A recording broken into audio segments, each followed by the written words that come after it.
Hey, everybody, welcome back to the Open Network User Group Podcast. I'm Mark Tierney. I'm ONUG CTO. Today, we're going to dive into the fascinating intersection of artificial intelligence and this evolving realm of the 4D metaverse. Who knows what that is? But we're going to find out what that is, and we'll explore the extraordinary, what we think are extraordinary possibilities that emerge when AI and this fourth dimension converge within virtual environments. And we'll try to do it in a way that is interesting to the enterprise. And I know it's got to be interesting to the enterprise. And we've got just the guy to do it. But first, ONUG Fall. We just had ONUG Spring. It was fantastic. ONUG Fall 2023. It's going to be a hybrid event, but the physical event, it's going to be in New York City, the Chelsea Industrial Event Center. It's October 24th and 25th.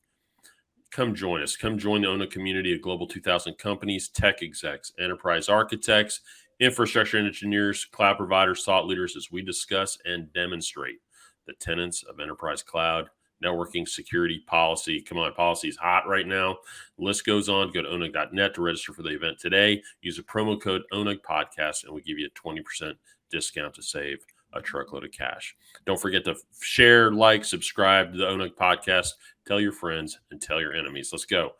All right, so today, joining me on the podcast, the guy's basically famous. Like, let's don't kid ourselves. In the AI world, Dave Copps, he's the CEO and founder of Worlds. He is, E&Y Entrepreneur of the Year last year? I mean, Dave, what? Right? That's part of my job. That's what I do. It's part of my charm, Dave, is to embarrass you. But honestly, the biggest accolade you got, it says on your LinkedIn profile, you're just a good guy, right? And I know it's true. I know it's true. We go back a ways. We kind of hail from the same hood in North Dallas back in the day, and I've always appreciated what you have brought to the table, obviously in the AI space. So, since our audience doesn't know you, Dave, just if you don't mind, to give the short spiel on where you come from, how you got here, so we can just sort of understand your background a little bit. Yeah. Oh man, let's see. I think I'm one of those. I think I'm just a perpetually curious person. It's led me to some interesting areas in my life. I think even back in college, I was the one who was just dropping in on classes I wasn't signed up for just because I was curious about the content, and it ended up kind of changing kind of who I became later. I think who I've kind of unfolded into being. I think, but I'm a startup guy. I love the act of creation. I think there's something about taking a blank sheet and just turning it into art. Great art, and I think that's just it's a process I love. I think I'm probably a little bit. Weird in that I like risk. Risk is kind of oxygen for me. And so starting companies and doing startups is just a real natural thing for me. I've built and sold 2 so far. I'm on my 3rd company. All of them are based on machine learning and AI. So I'm just kind of an AI guy. And I surround myself with people who are a lot smarter than I am and try to build products that really kind of make a difference in the world. Outside of that, I'd like to, I'm a member of the XPRIZE Visioneering team and Capital Factory. Do a lot of Capital Factory as a mentor, and they're also one of our investors. And the AI Roundtable on AI, the Aspen Institute. I'm a member of that, and and I like to. Outside of that, I like the beach. I'll be there in a week. You like to what? What do you do at the beach? I'm a beach guy. To me, my natural state of being is to stand in the ocean with a beer. That's just that's heaven for me. All right, let me ask you, because I was having a discussion with it was a podcast that drops next week with a friend of ours from the intelligence community. I know you've done some work with the government, and I know you, without going into it in detail, done some work with the intelligence community yourself. And my bold claim is that if Quantum was a supervillain, he'd be pissed that AI is getting all the attention right now. And I'm so I can't help but wonder, like a nice guy like you, Dave, you're associated with evil AI, right? And there's your maniacal laugh, right? So you just nailed it for us. Bro. So, so how? Let's unpack that a little bit. I mean, I am a risk averse person, and I do think there are challenges. But why don't we address that first before we get into the fun stuff, and maybe if it's possible, allay some of the concerns that people might have around AI. Is that all Yeah, right? it's a big topic. I think I'm doing a lot of talks and meetings with schools and universities and companies, and that's the topic. Everyone's kind of now that AI has become so capable, we're all kind of freaking out. And so I think there's I'm a it's not a dystopian. I'm kind of a utopian, and I think the benefits of AI far outplay the bad stuff. But that being said, it is, especially with recent developments in AI, it is time to kind of think about how we treat the technology from regulatory perspective.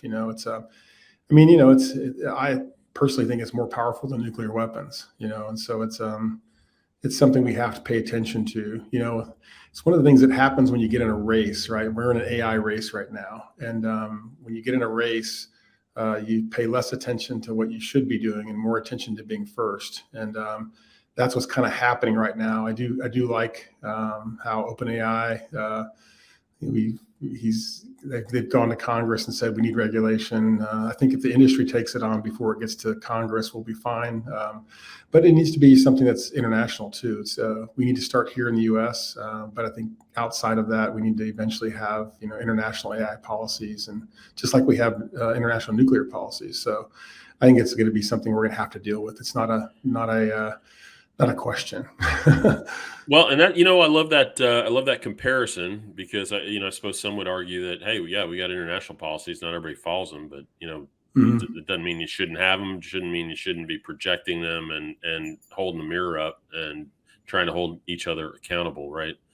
Um, Yeah. so one of the things in this space that always fascinates me, Dave, before we drill into meta, is bias.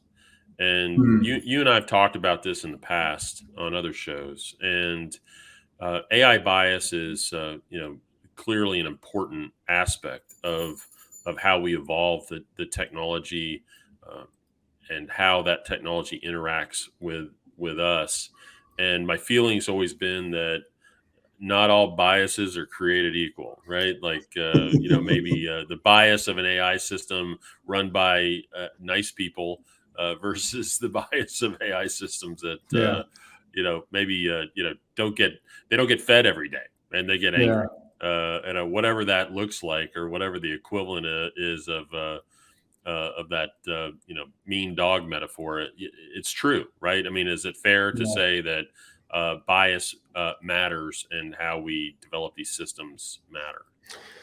Yeah, it's and probably since we've spoken, my opinion's changed on that. I think there's a lot of different ways to look at it now, especially with the recent technologies, these GPTs, the transformers. You know, when bias really sucks is when it's part of a centralized system.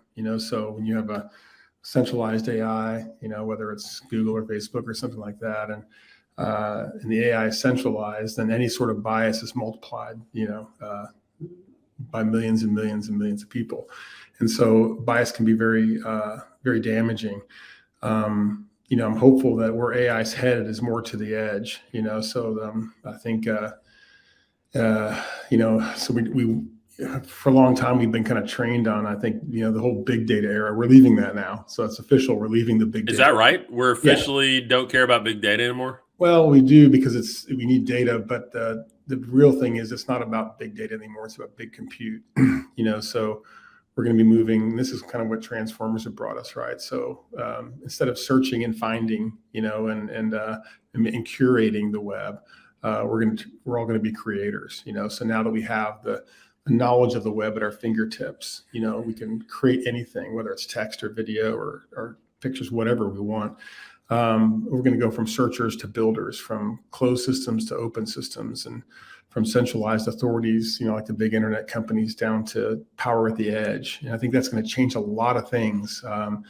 And so it changes bias too, so when you think about, we were all worried for a couple of years ago, we were all worried about how algorithms were kind of codifying in bias to AI. And honestly, I don't think it's about algorithms anymore. The algorithms themselves don't create bias. Now what's creating bias is how we teach the AI. So the data we give it and how we interact with it, that's what teaches bias now with these generative AIs. And so we have to be careful, how we, if you start to kind of make the assumption that someday there will be an AI that's smarter than us, what do you want to teach it today? And that's the kind of the attitude we need to kind of take on, is how do we want to interact with these AIs today, so that. I made this mistake with my kids, Dave. Like, let's be honest. That's right. I, for one, will welcome our robot overlords, but it can only get better from me. That's right. That's how I see it. So, yeah, that's good.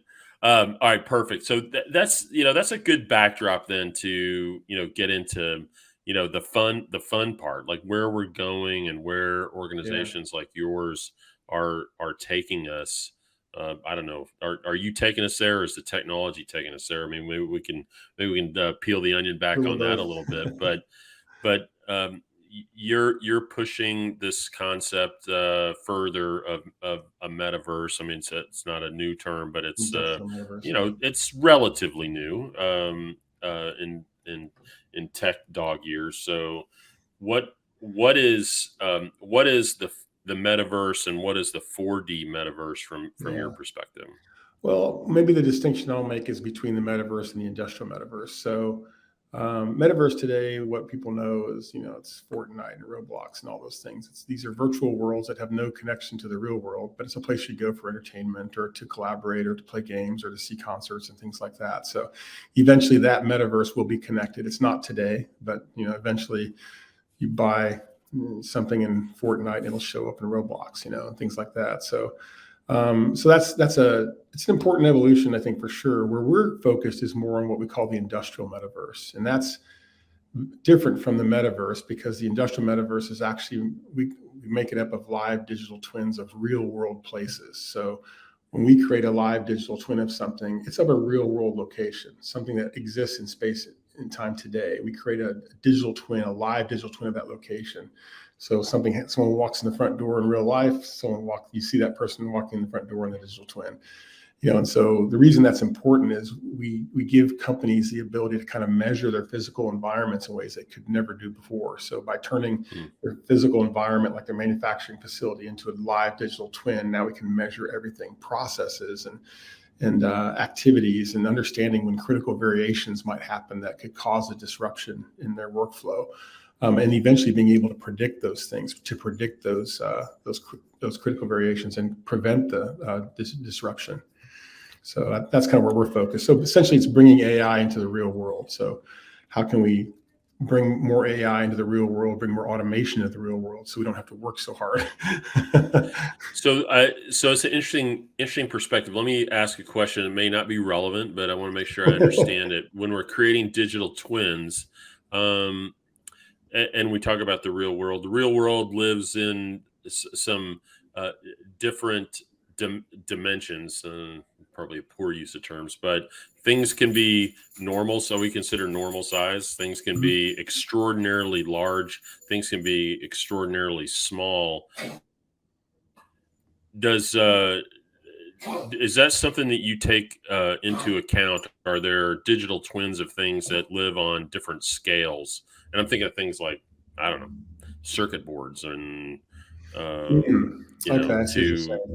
we call those component twins. We're not really working with component twins, but a component twin might be, for example, a jet engine. Like you might create a component twin of a jet engine so you can estimate maintenance and things like that. Because I know, like, jet engines, one that flies over the ocean wears differently from one that flies domestically, and building digital twins of that and being able to predict wear and tear, like that's one example of that. And obviously you can see it on your computer screen. So we're more interested where the twin is actually the whole environment. So our interface, for the AI, is the digital twin. So we'll turn a real world location into a live digital twin, and now we're able to measure everything inside that location. So it's really at the point where you think about, like, we're focused on supply chain, so supply chain over the years everyone knows it's broken in spots, right? But it's not 2 or 3 big problems that are broken in supply chain. It's 100 small problems, and so Hmm. we've got to be better about predicting when things arrive and predicting when things are, done, and so coordinating better between manufacturers and logistics and distribution and retail, like better coordination there. And so by creating the real world as a live digital twin, we can actually start to make predictions inside that world and kind of pull that slinky taut, so we're not having this kind of slinky of supply chain over and over and over again. Sure. So that's where we're focused. So are there, and you mentioned the gaming environment. I used to have time for gaming. I don't really game Yeah. much anymore, but I used to a lot. And there was, quite a bit. I think it's obvious in virtual reality, and then maybe less obvious initially, but now super interesting Yeah. augmented reality things. Is there an intersection there, Mhm. with industry of those types of tech? Yeah, absolutely. I think first it's going to be AR though. AR, you can think about when someone kind of puts on some glasses and walks into a warehouse, depending on that person's job, like if that person's a security person, as they look around, now information has location, right? So they have these goggles on, these glasses, sorry, they're still in the real world, but they might look at a door, and that door might pop up on their glasses and say this door is unlocked. It's supposed to be locked, between 9 and 5, or things like that. But same glasses, different person. Now it's not a security person. Now it's a product. Someone's involved with production or operations. And so when they look around, they could see how, they might bring information about, how this line is less effective right now. It could be, or something needs to be looked at. And so this idea of kind of giving information location inside the real world, I think that's going to be a really big thing. So as these AR glasses come out, they'll all come out probably end of this year and into next year. Even Apple will have them out, but that's going to change a lot of things. So it starts to embed information into the real world. As we look at it, there's information there in place, so it's almost like the internet, becomes 4D, right? Yeah. Wow. So, AR, VR, those are things that jump to my mind. Are there Mhm. other emerging tech that uh, or intersecting tech that's kind of interesting, fascinating, that marries up with the metaverse? Yeah, for us, for the industrial metaverse, it's definitely IoT. So companies have spent hundreds of millions of dollars on IoT. So they're buying sensors and cameras, and they're placing them all over their business. And the promise was that would help them measure their business better, and they could understand the road. And then really all they got was more data, just a lot more data. And we're kind of basically like with our technology, it's essentially a new software infrastructure that layers world's AI over a company's existing IoT infrastructure. So allowing them to see in real time kind of those critical variances that are affecting productivity or efficiency or safety in their daily operations. So we're, that's kind of an interesting thing for us, is like collapsing these things together. So it's, you're taking digital twin technology and AI and IoT and kind of pulling them all together in one environment. So now everything can be measured in space and time. And that's basically the focus of our company. It's interesting. So at ONUG, we're all about creating collaborative environments to work on, in some cases, emergent tech. And one of those things right now is private 5G. Organizations that are Sure. Yeah. using private 5G to enable what they need to be doing in ways that perhaps traditional wireless hasn't been able to do for them in the past. Mhm. It strikes me that private 5G might be a bedfellow of the industrial metaverse at some point. Just seems like it's a perfect fit. It is. I mean, you're inside these environments, you want as much connectivity and bandwidth as possible. Um, we one of the struggles you have all the time is cloud or edge, and you always have to make that choice. And one way we try to help the problem is to actually let people throttle what goes up to the cloud. So if you have certain sensors that are watching it like a door, for instance, that thing doesn't need to be sending 30 frames a second. You could send, 1 frame a minute or a couple minutes every Sure. And so we try to help in that way. But yeah, 5G inside, we're seeing that more and more, less and less Wi-Fi, more and more 5G inside of these warehouses and distribution centers and things like that. It seems like it's all going there. Wow. So is there a bread and butter type of implementation that you're seeing already emerge? I mean, this stuff is it's brand new, right, Dave? I mean, Mm-hmm. so, but are you seeing patterns emerge yet where, oh yeah, this if you're and I'm gonna make it a little more difficult for you. So I'm sorry because I didn't really prep you for this, but that's part of my charm, as you know. If if I'm running a business enterprise, are there emerging patterns that, oh yeah, you should be considering using AI 4D metaverse, to Yeah. solve these problems? What patterns are emerging right now for you? I would, the one thing I'll say, which is a little shocking, is that every major industrial company we're speaking with, this is, Fortune 1000 or so, but every major industrial company right now is focused on increasing their levels of automation, like real world automation. There's not one that we've spoken with that's not working on the problem. So the big trend for me is that, it's just that every large company is trying to become more efficient, more productive, safer. And the only way they can do that is to take all their IoT devices and start to understand what's really happening in their real world environments in real time.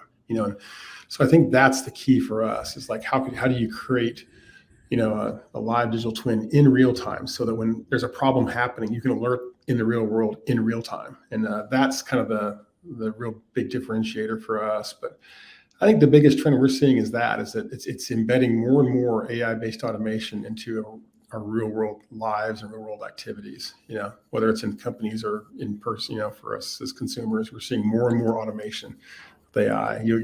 Uh, yeah, so I'm glad you said consumer, because actually that was going to be my next question. So I can't help but wonder, is some of what you're doing going to translate into consumer tech in the future? Just not positioned for that, or it's not interesting there, or what's your take on that? Yeah, I think the closest we'll get is retail. So even retail, they want to understand exactly what's happening inside their stores, and that's something we can Mm, do. Like if you can kind of imagine anything a person can watch and measure, we can do that with AI, but at a scale it's not humanly possible. We can do that on mm. 1,000 stores in real time. And so it's yeah, and it's AI is finally at the point now where I think, and we are seeing it all over consumer, right? I mean, it's funny when I do talks on AI.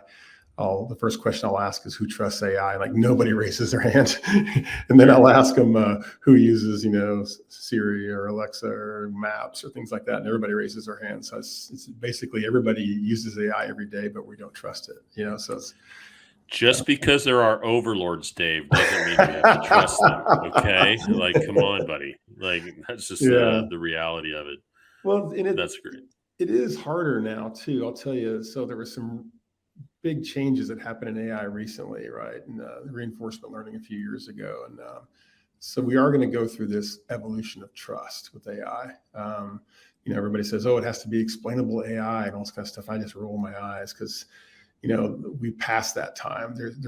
We're actually not completely sure how some AIs are learning today. We don't know, but we have to trust the output anyway. And So it's too so, late to turn it off. yeah.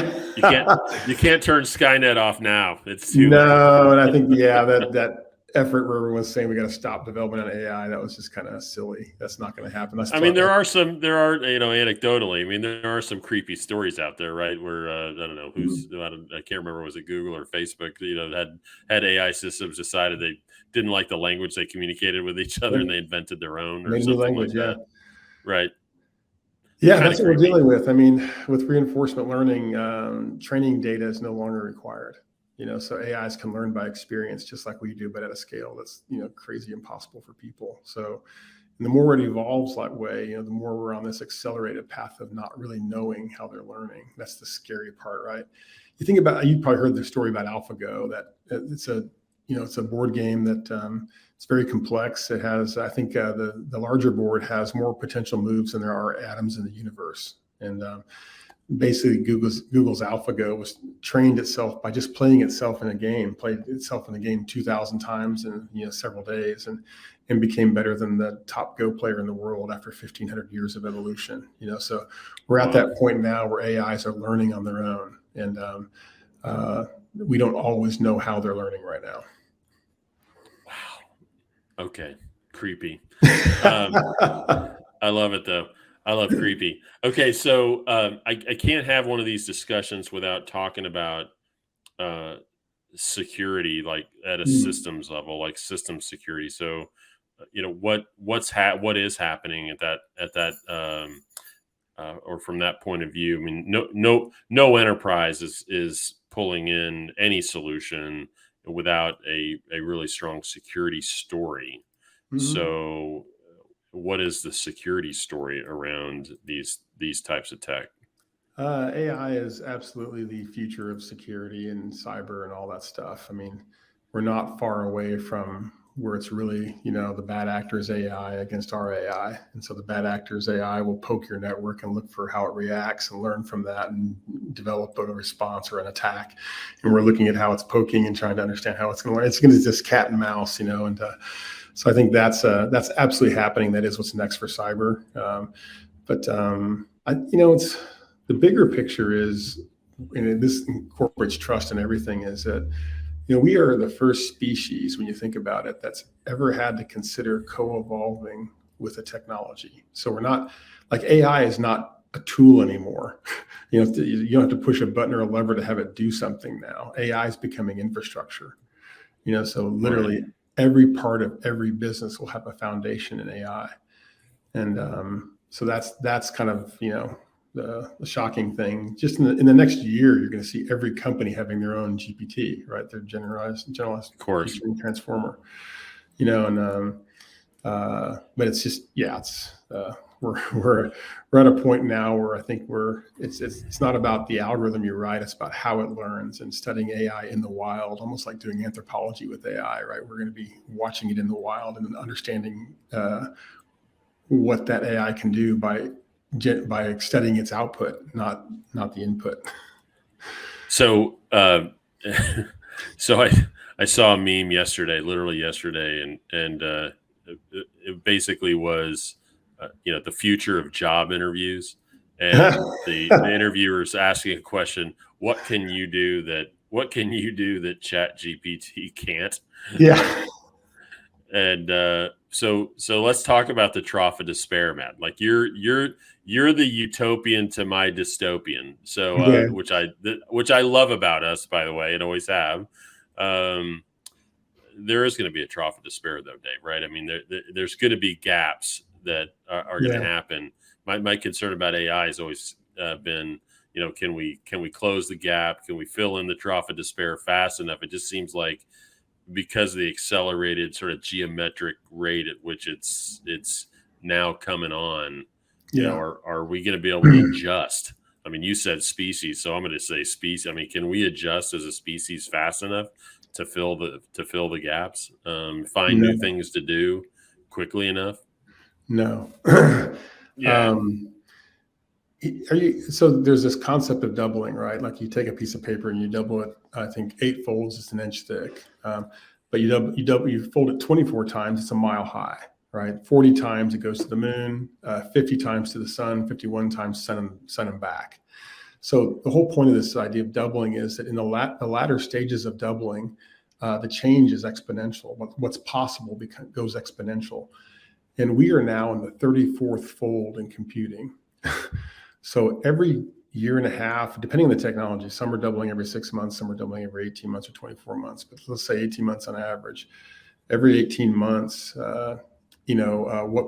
what's possible goes exponential from the prior 18 months ago. So it's the change, like you said, it's getting harder and harder to fathom that, right? So over in the latter folds,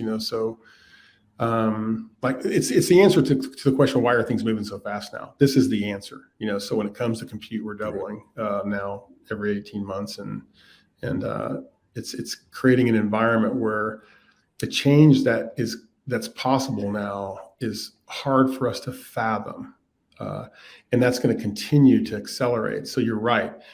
the one thing that's different this time, technology has always changed things, right? But it's always created more jobs than it's killed, right? The difference this time is the speed at which things are happening. So this change is happening so fast. I do agree with you. I think the next 5 to 7 years there's going to be this trough of disillusionment.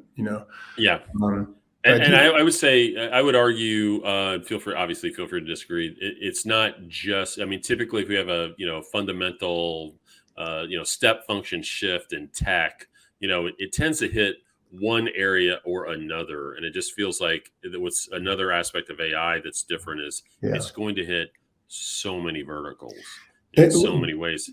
yeah, and that is one thing that's different here. You're hitting a nail on the head. Is that AI is applicable in virtually every industry now, even art and creativity, right? So the things that we held to be only human, right, possible for humans, but now, I think AI is winning art competitions, and so yeah, AI will touch everything, absolutely everything, and so we have to start to understand, how are we going to? The question is not if you're going to augment what you do in your job with AI; it's how are you going to do that. I read once that I think 80% of jobs will change 20%, but it was something like 20% of jobs will change 80% or something like that. It's a crazy number, right? But I think the thing that we're misjudging, though, is that everyone thinks that AI is going to kill a bunch of jobs. It will kill jobs. It'll happen faster before. So that's going to be the hard part. But it'll create a lot of jobs, and it'll also make most of our jobs a lot easier. So all the redundant, repetitive tasks that you do in a job, those will go away, be done by AI. And we're seeing it all over right now. I even have a friend that he mixes music for a living, and he showed me how. He said, I spend 80% of my time cleaning up tracks, and he just showed me how this thing he turned on an AI, just cleaned up the track in 10 seconds. Right, right. That's and amazing. And he's thrilled, right? He's thrilled, right? And so we're going to get our life back a little bit, and we will have time to create more and more value because we'll have the time to do it. Right now everyone talks about, I don't have enough time. Well, you're going to have more time with AI. Everyone's going to have a co-pilot. I really believe that. We'll all have a co-pilot. And then it'll carry with us from job to job and learn about who we are and how we work. And your co-pilot's going to be with you everywhere you go. It'll shop So for you. Let me wrap up with, maybe asking your advice on, what should enterprises be doing? Like, what's the smart play? I don't have I'm in an enterprise. I don't have an AI game going on right now. What is your advice to, those architects and engineers in that space? Start doing X. What is that? Jump into the arena. Don't wait. And help, right? Because I think we need all of us on this one. We need to understand the best way to use these technologies and what's dangerous and how we should regulate those things. But I think the best advice to every company is to jump into the arena. Don't sit on the sidelines anymore. If you're, explore creating your own large language model. In our case, are you measuring your physical world? Are you measuring that? Why not? It's possible today. Why not?